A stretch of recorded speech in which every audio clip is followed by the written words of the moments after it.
ने प्रेशर से स्टार्ट करना है। जी। ठीक है, डेंसिटी फाइंड करने का मेथड आपको पहले से उसका आइडिया था, तो वो दोबारा डिस्कस करने की नीड नहीं थी। और जो आपके पास नेक्स्ट चैप्टर है वो प्रेशर से रिलेटेड है।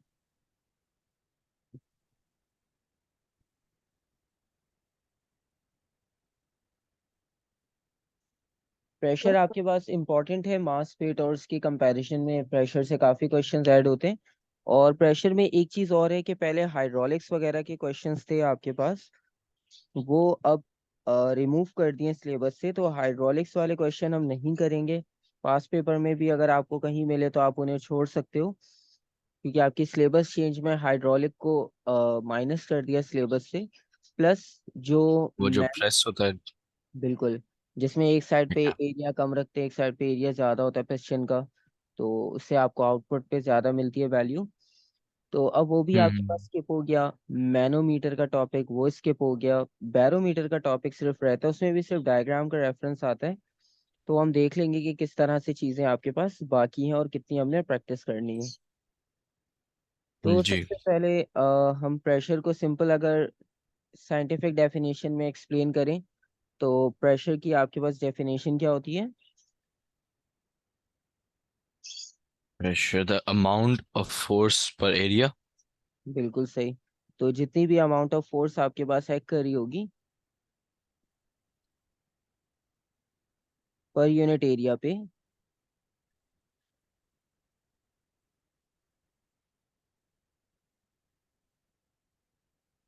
उसे हम प्रेशर कंसिडर करते हैं।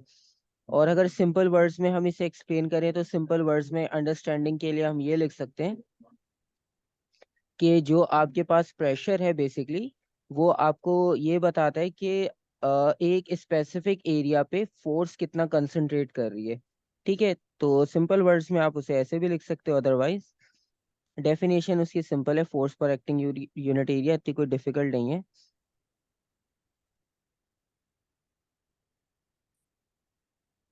या।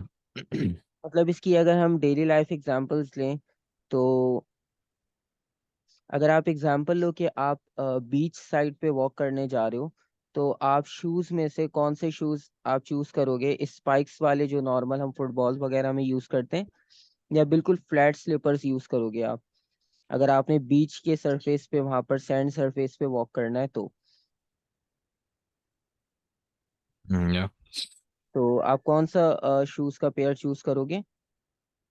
Flatter one. बिल्कुल, क्योंकि आपको पता है कि वहां पर जो है वो सरफेस एरिया ऐसा है कि वो सॉफ्ट है बहुत। और अगर आप स्लीपर्स यूज करोगे तो एरिया उसका आपको फ्लैट का मैक्सिमम मिलेगा।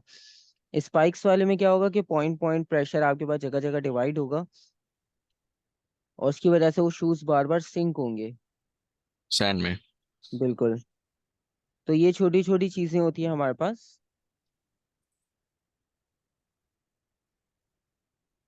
जी।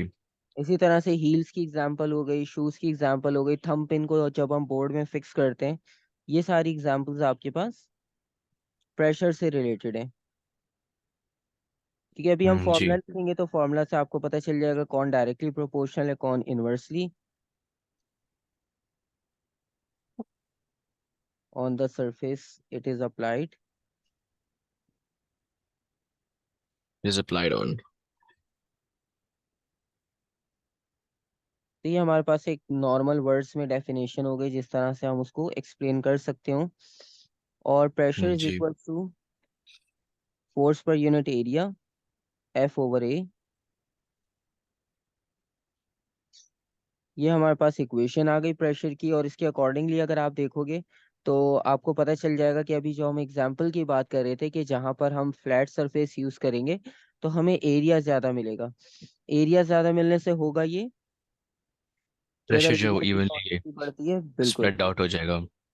तो प्रेशर की वैल्यू कम हो जाएगी और आपका जो शू है वो सिंक नहीं करेगा उतना ज़्यादा, क्योंकि प्रेशर आपके पास, फोर्स जो है वो डिवाइड हो जाएगी इक्वली। और स्पाइक तो शूज में क्या होगा कि जहाँ जहाँ स्पाइक्स है वहाँ वहाँ फोर्स वहाँ पर डिवाइड। प्रेशर ज्यादा होगा। बिल्कुल, और वहाँ पे प्रेशर ज़्यादा हो जाएगा क्योंकि एरिया जो है वो कम होगा। ठीक है। That pressure is inversely proportional to surface area. बिल्कुल। तो प्रेशर आपके पास, अच्छा फोर्स के साथ तो हमें पता है कि फोर्स जितनी अप्लाई होगी उतना प्रेशर बढ़ेगा, तो वो तो डायरेक्टली Yeah. आइडिया है। लेकिन ज्यादातर इसमें जो वो क्वेश्चंस में रेफरेंस देते हैं वो एरिया के साथ देते हैं, क्योंकि हम मोस्टली फोर्स के साथ समझ के डायरेक्टली लिख देते हैं फौरन, लेकिन एरिया का बहुत इंपॉर्टेंट रोल होता है।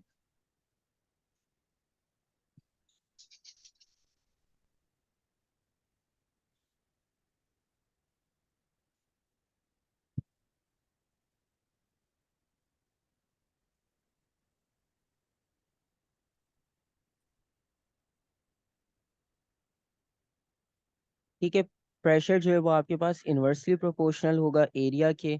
और अगर हम इसकी एसआई यूनिट की बात करें, Force over area तो Newton meters. Newton per metre square, क्योंकि एरिया है तो आपके पास Yeah. Newtons per metre square. तो ये हमारे पास newtons per metre Why is square it हो जाएगा। negative 2?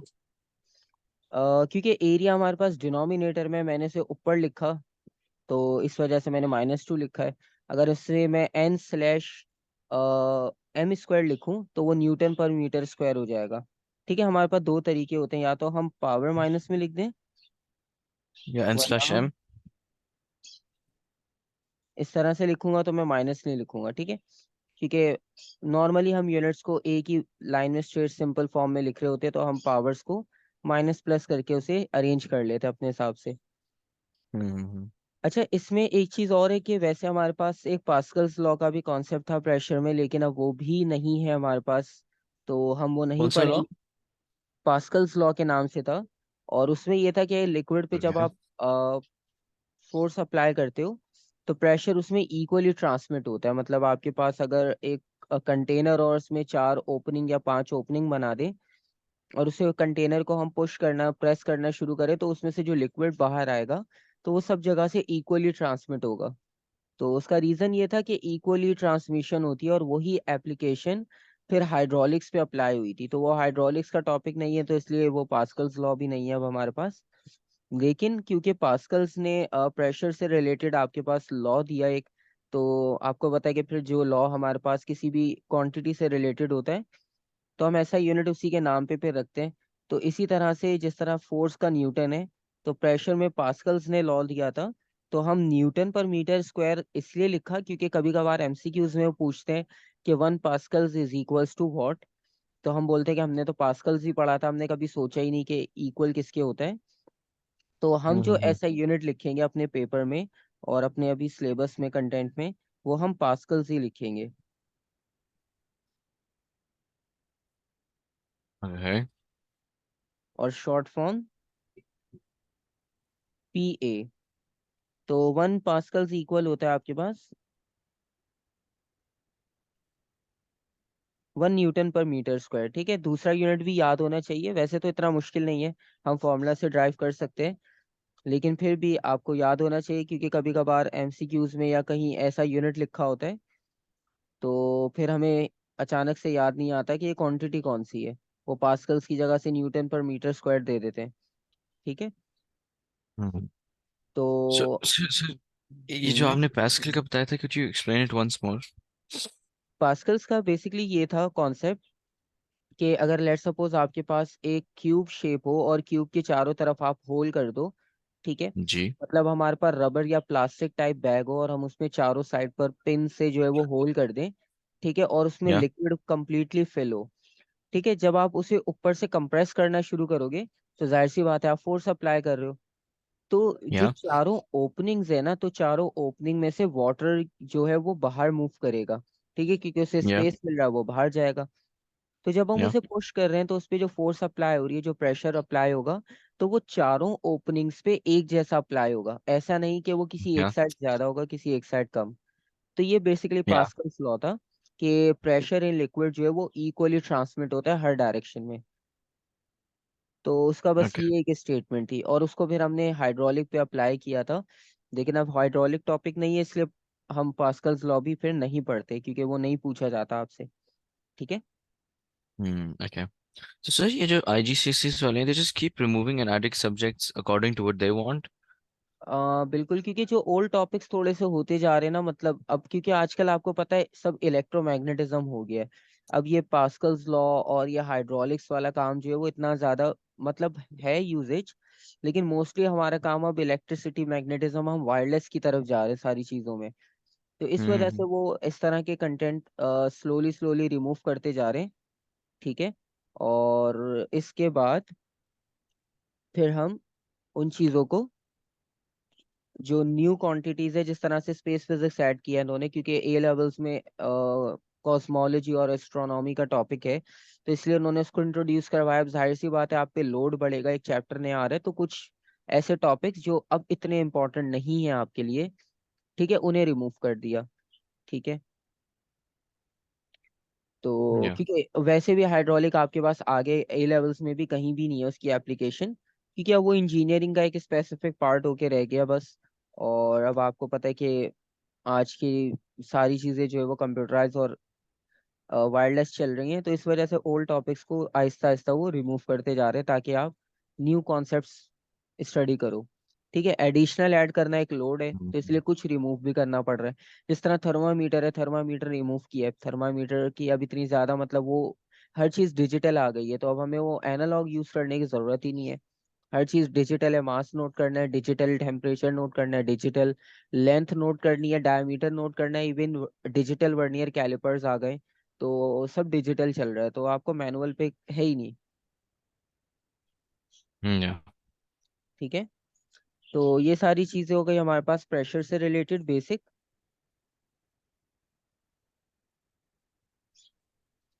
और दूसरी बात Sir, ये, 1 Pascal equals 1 Newton meter. It's should I learn that or no?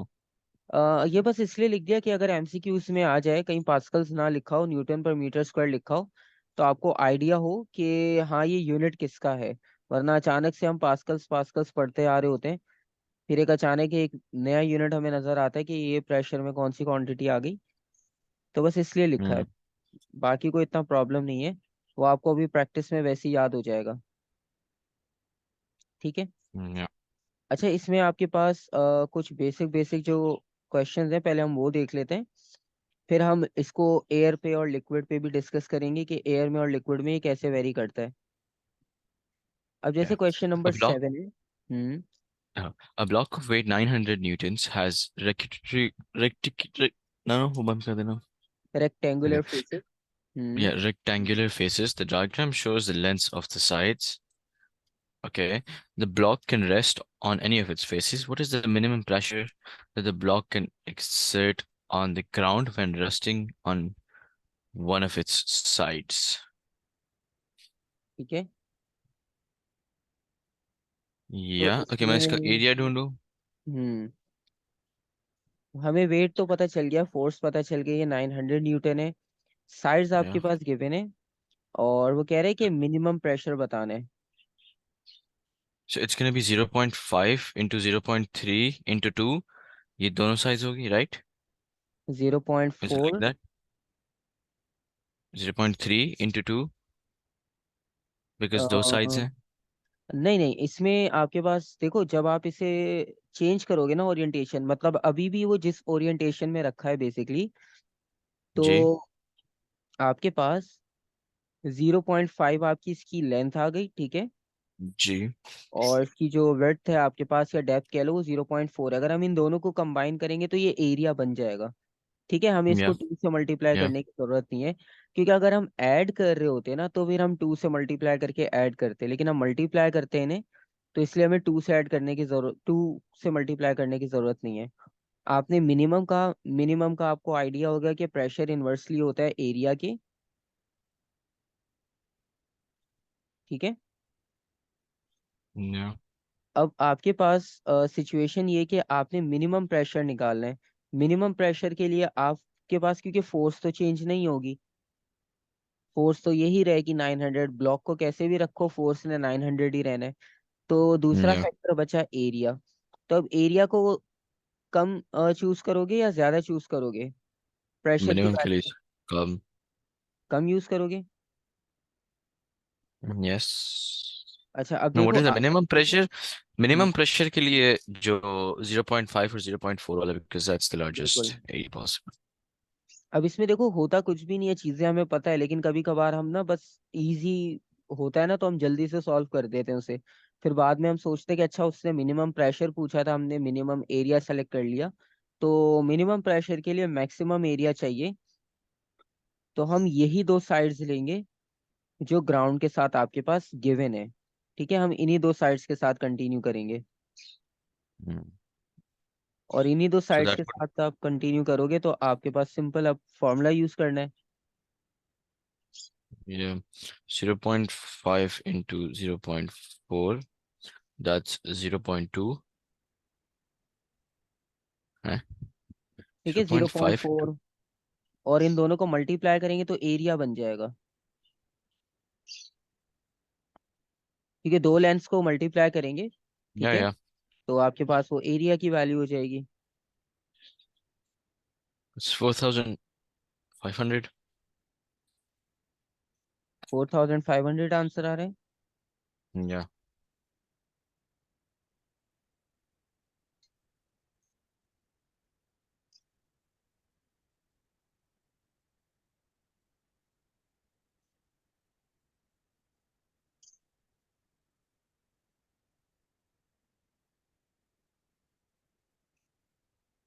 तो ये आपके पास ऑप्शन बी हो जाएगा।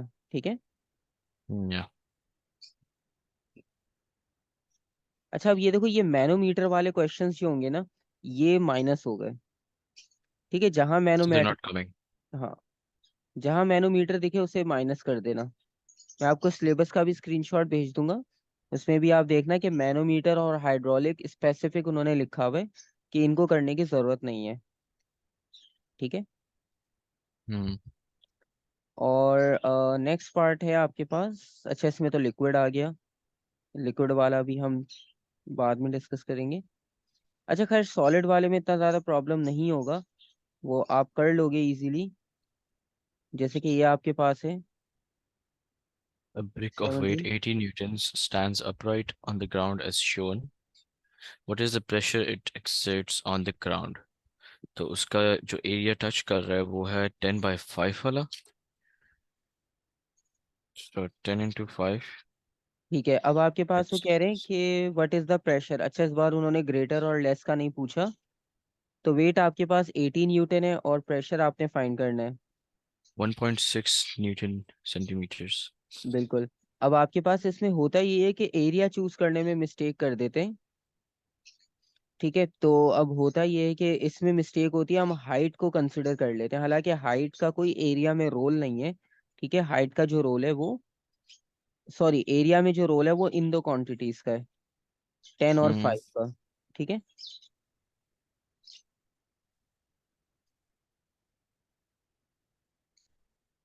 तो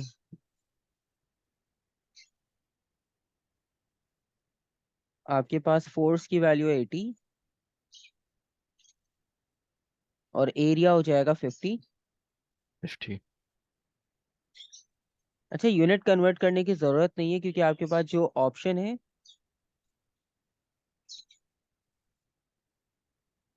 और सारी वैल्यूज वही सेम यूनिट्स में जो आपके पास क्वेश्चन में गिवन है, तो कन्वर्जन की कोई जरूरत नहीं है। ठीक है, तो 80 डिवाइड बाय बस आपने 50 करना है। ठीक है, हम्म। आंसर चेक करो आपके पास कितना आ रहा है। 1.6। 1.6 यानी डी। या। ठीक, ठीक है, तो इसमें आपके पास सॉलिड्स में कोई इतना प्रॉब्लम नहीं है।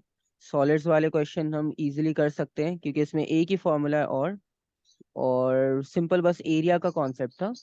एरिया आप कंसिडर करके इजीली फाइंड आउट कर लोगे, उसमें कोई आपको मसला नहीं होगा। ठीक है, अब हम इसमें और भी जी। कॉन्सेप्ट्स डिस्कस कर लेते हैं कि इसमें और कॉन्सेप्ट्स कौन से आपके पास इंपॉर्टेंट है। तो अभी हमने प्रेशर बेसिकली ये जो डिस्कस किया ये मोस्टली सॉलिड्स में अप्लाई होता है। ठीक है, अब हम अगर जी। एयर मॉलिक्यूल्स की बात करें जो हमारे सराउंडिंग में हर वक्त है, तो वहां पर जो प्रेशर होता है उसे हम कहते हैं एटमॉस्फेरिक प्रेशर। एक क्वेश्चन है मेरा इससे पहले। जी, What's the difference between molecules and particles, or are they the same thing? अच्छा देखो, पार्टिकल्स में ये होता है कि हम किसी स्पेसिफिक उसकी बात नहीं कर रहे होते, टाइप की। हम पार्टिकल्स कहते हैं मतलब कोई भी स्मॉलेस्ट एलिमेंट बस। मतलब पार्टिकल्स का मतलब ये होगा कि बहुत हम स्मॉलेस्ट किसी एलिमेंट की बात कर रहे हैं, ठीक है। और जब हम मॉलिक्यूल्स कह रहे होते हैं ना, तो मॉलिक्यूल्स आपको पता है एटम से मिलके बनते हैं। तो हम एक स्पेसिफिक टाइप की बात कर रहे होते हैं, ठीक है। जब पार्टिकल्स होता है तो पार्टिकल्स अब वो किसी के भी हो सकते हैं, ठीक है। और जब मॉलिक्यूल्स कहते हैं तो मॉलिक्यूल्स हम स्पेसिफिक कह रहे होते हैं जो एटम से कंबाइन होकर बन रहा हो, ठीक है। मतलब पार्टिकल्स एक कैटेगरी है, और उनके जो स्पेसिफिक हम्म नेम्स हैं फिर सब कैटेगरीज में वो एटम्स और मॉलिक्यूल्स आएंगे। फिर उसके बाद नैनो पार्टिकल्स आना शुरू हो जाते हैं। अब जिस तरह हम नैनो पार्टिकल्स कहते हैं वो भी एक जर्नल कैटेगरी है, उसमें बहुत सारे पार्टिकल्स हैं नैनो जिनके नाम है, ठीक है। तो जब आप स्पेसिफिक बात करते हो तो एटम मॉलिक्यूल्स, और जब जर्नल लिखना होता है तो हम पार्टिकल्स भी लिख देते हैं। बस ये डिफरेंस है और कुछ भी नहीं, ठीक है। या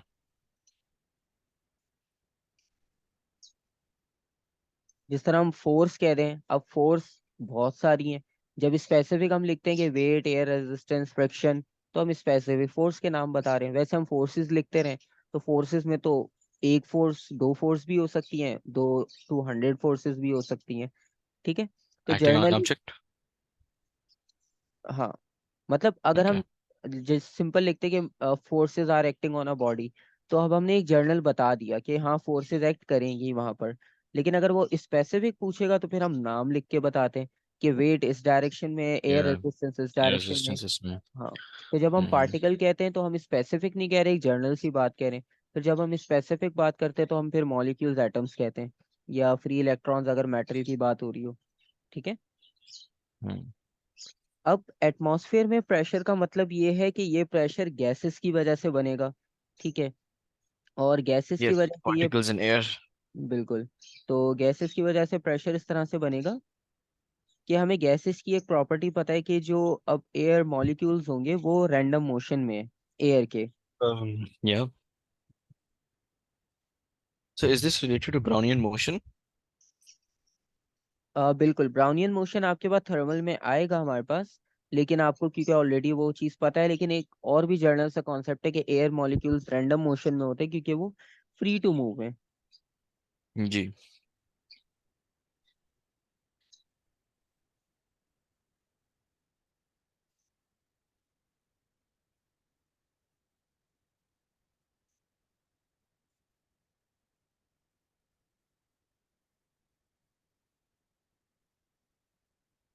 ठीक है।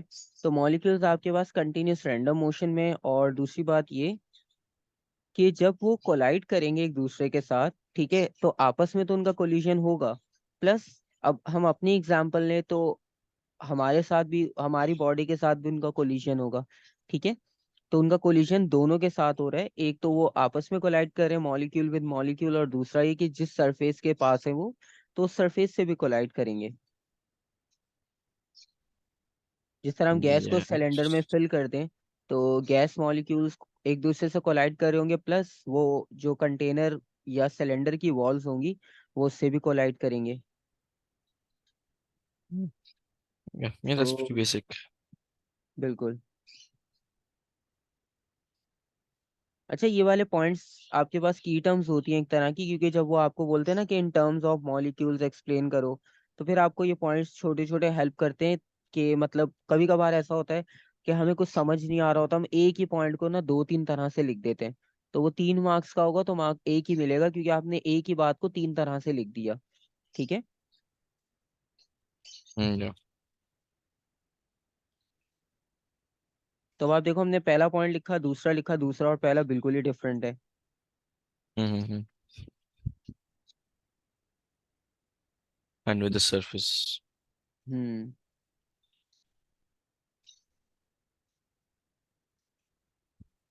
ठीक है, वो किसी भी ऑब्जेक्ट का हो सकता है, वॉल्स हो सकती है कंटेनर की। तो हम स्पेसिफिक अभी उसको नहीं लिख रहे, ठीक है। अब मेन पार्ट हमारा है प्रेशर से रिलेटेड। प्रेशर में पहली चीज क्या थी कि फोर्स अप्लाई होनी चाहिए, ठीक है। तो जब आपके पास कोलिजन होगा, ठीक है, तो जब कोलिजन में आपके पास मॉलिक्यूल कोलाइड करेंगे किसी सरफेस के साथ तो डेफिनेटली वो फोर्स अप्लाई करेंगे, चाहे मिनिमम हो जितनी सी भी हो, लेकिन होगी जरूर। ठीक है। Yeah. और जितने एरिया पे अप्लाई कर रहे होंगे वो, तो वहां से हमें प्रेशर की क्वांटिटी मिल जाएगी। ठीक है। Yeah. तो यहाँ पर हमारे पास दूसरी पॉइंट ये हो जाएगा इंपॉर्टेंट,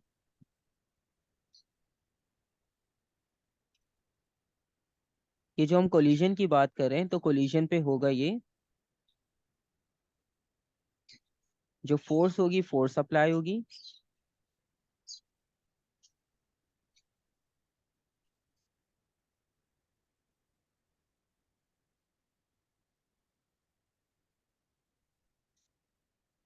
तो force exerted by the molecules,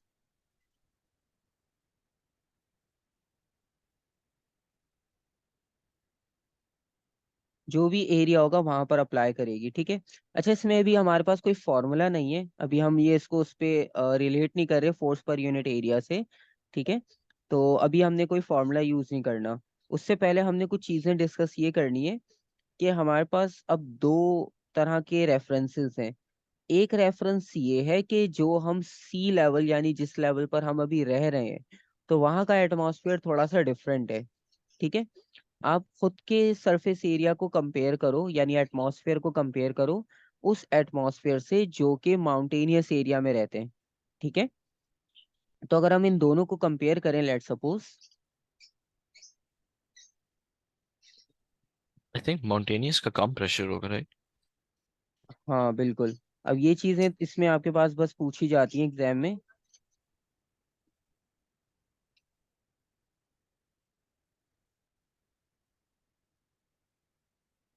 ठीक है। तो हम बात कर रहे थे हमारे एटमॉस्फेयर की, और यानी हम जो एटमॉस्फेयर पे रह रहे हैं उसे हम सी लेवल कहते हैं बेसिकली। और जो लोग माउंटेनियस एरिया यानी हमसे ऊपर वाले एटमॉस्फेयर में रह रहे हैं, उनके पास जो है वो डिफरेंट सिनेरियो होगा, हमारे पास सिनेरियो डिफरेंट है। ठीक है। तो हम अगर अपनी बॉडी को कंसीडर करते हैं, लेट सपोज यहाँ सी लेवल पर।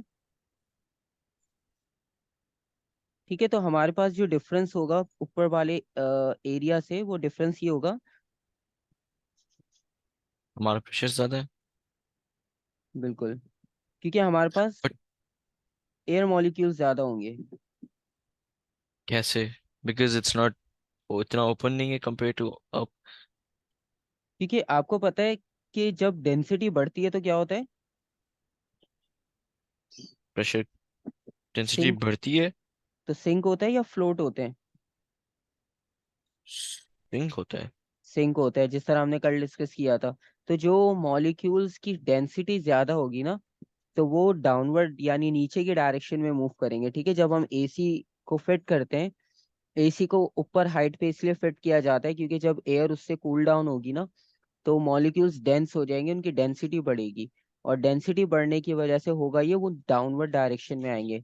और हीटर को हमेशा नीचे इसलिए लगाया जाता है कि उसमें से जब थर्मल एनर्जी निकलेगी, तो वो एयर मॉलिक्यूल्स राइज को, हो जाएगी। हाँ, बिल्कुल वो हीट एनर्जी देगी, वो हीट एनर्जी उनको मिलेगी। तो वो आपके पास लेस डेंस हो जाएंगे, और लेस डेंस होने की वजह से वो ऊपर चले जाएंगे। ठीक है, यानी वो फ्लोट हम्म। करना शुरू कर देंगे। तो ये हमारे पास मेन डिफरेंस है सबसे।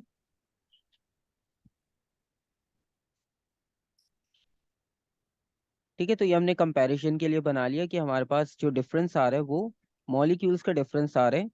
ये हम सी लेवल पर हैं, और ये आप किसी भी एक हाई एल्टीट्यूड पे कंसिडर कर लो।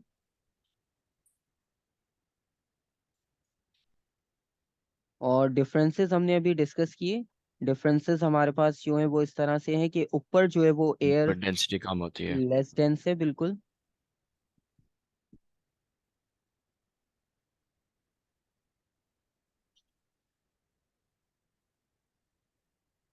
और इसकी का रीजन भी ये है कि आपके पास लेस मॉलिक्यूल्स हैं वहाँ। और सी लेवल पर हमारे पास ज्यादा मॉलिक्यूल्स हैं।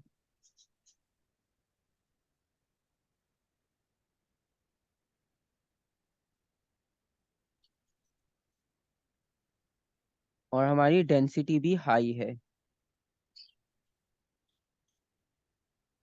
जी।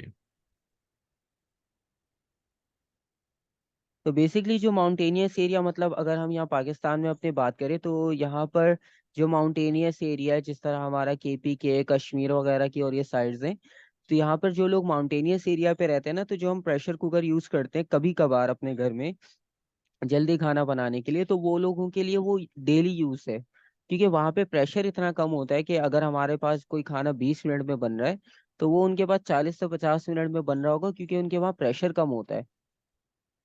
तो इसलिए अगर हम नॉर्मल दाल वगैरह भी, इस तरह की भी चीजें बनाएं, तो उसके लिए हम कोई स्पेशल ऐसा यूज नहीं करते कंटेनर, जैसे प्रेशर कुकर टाइप या कोई ऐसा स्पेशल आपने प्रोसेस यूज किया हो Yeah. कि वो जल्दी कुक हो जाए, तो हम यूज नहीं करते। लेकिन वो लोगों को अगर सिंपल सा भी कुछ बनाना होगा, ठीक है, तो वो लोग प्रेशर कुकर यूज करेंगे, क्योंकि वहां पे प्रेशर पहले ही इतना कम होता है। तो प्रेशर कुकर यूज करने से वो लोग हमारे एटलीस्ट लेवल पर आ जाते हैं। तो फिर उनका जो है वो खाना और कुकिंग का प्रोसेस थोड़ा सा फास्ट हो जाता है। और दूसरी बात ये कि हमारे पास जो है वो, अगर आपसे पूछे कि हाइट पर जो है वो एटमॉस्फेरिक प्रेशर डिक्रीज क्यों होता है, ठीक है।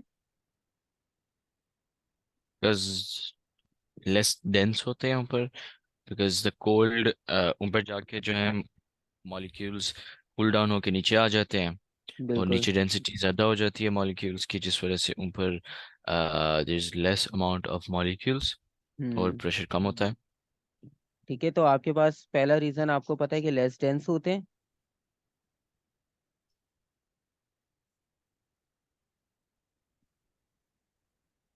जी।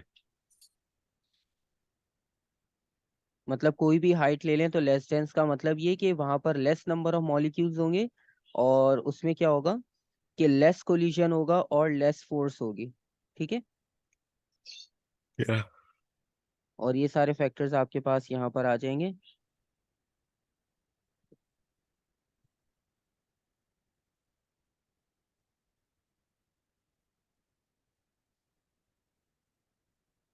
Less number of collisions. ठीक है।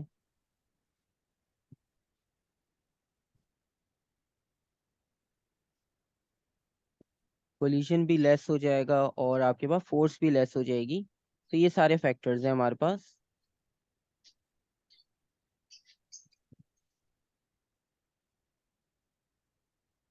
और दूसरी चीज आपने बताया कि वहाँ पे टेम्परेचर जो है वो इतना ज्यादा हाई नहीं होता, तो टेम्परेचर लो होता है। तो रीजन नंबर 2 ये होगा कि हमारे पास वहाँ पे टेम्परेचर लो है। ऊपर राइट। बिल्कुल। ठीक है, क्योंकि हाइट पर हम जाते हैं तभी हमें डिफरेंस का पता चलता है, अदरवाइज हमें डिफरेंस ही ना पता चले, हम कंसिडर कर रहे हो कि हाँ दोनों जगह एक ही जैसा होता है शायद, लेकिन ऐसा नहीं है। तो हमारे पास डिफरेंस है। हम्म। ठीक है। तो ये डिफरेंस आ गया हमारे पास एटमॉस्फेयर का। और अगर हम अपने सी लेवल पर रहते हुए बात करें अगर एटमॉस्फेरिक प्रेशर की, तो हमारे सी लेवल पर जो एटमॉस्फेरिक प्रेशर होता है बेसिकली, उसकी वैल्यू इक्वल होती है।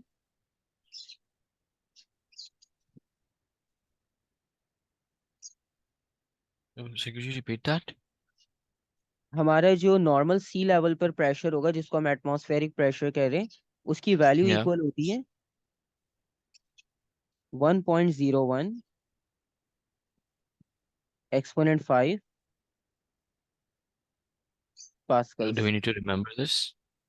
बेसिकली ये वैल्यू आपको क्वेश्चन में दे देते हैं, लेकिन सिर्फ एक रेफरेंस के लिए, मतलब वैसे राउंड ऑफ 1 एक्सपोनेंट 5 ही बन रही है। ठीक है, मतलब 100,000 पास्कल सिंपल। तो ये वैल्यू हमारे पास जो हमारा एटमॉस्फेयर है, ये हमें यहाँ पर मिलती है नॉर्मली। और ये हम इसलिए फील नहीं कर पाते कि हमारे, जब हम इनहेल कर रहे होते हैं बेसिकली, तो हम एयर को ही अंदर इनहेल कर रहे हैं, तो अंदर भी एयर मॉलिक्यूल्स है, प्रेशर कम बाहर हो भी। जाता है। तो जिसकी वजह से हमारे पास वो प्रेशर बैलेंस होता रहता है। लेकिन जब हम रनिंग करते हैं, तो फिर वो जो सांस फूलता है वो इसी वजह से होता है कि उस टाइम हमारे पास प्रेशर हम पे बढ़ रहा होता है हमारी बॉडी पे। ठीक है। हम्म। Yeah. तो ये आपके पास कॉन्सेप्ट है। ठीक है। और दूसरी बात ये कि जब आप ड्राइव कर रहे हो या आप बाइक पे राइड कर रहे हो, साइकिल पे, तो आपको एयर प्रेशर काफी फील होता है। ठीक है, क्योंकि उस वक्त ये होता है कि मैक्सिमम नंबर ऑफ मॉलिक्यूल्स आपसे कोलाइड कर रहे हैं, क्योंकि आप खुद उनकी तरफ जा रहे हो। नॉर्मल में जब वो कोलाइड करके आपसे आके कोलाइड करेंगे तो आपको प्रेशर फील होगा, अदरवाइज आपके पास ब्रीथिंग सिस्टम से आपको अपने आइडिया होता रहता है कि हाँ अभी सब नॉर्मल है। लेकिन जैसे आप रनिंग वगैरह करना शुरू करते हो तो फिर आपको पता चलता है कि अब चीजें आपके पास बढ़ रही हैं वहां पर। ठीक है, Yeah. तो ये हमारे पास आइडिया है प्रेशर का सॉलिड्स में और गैसेस में।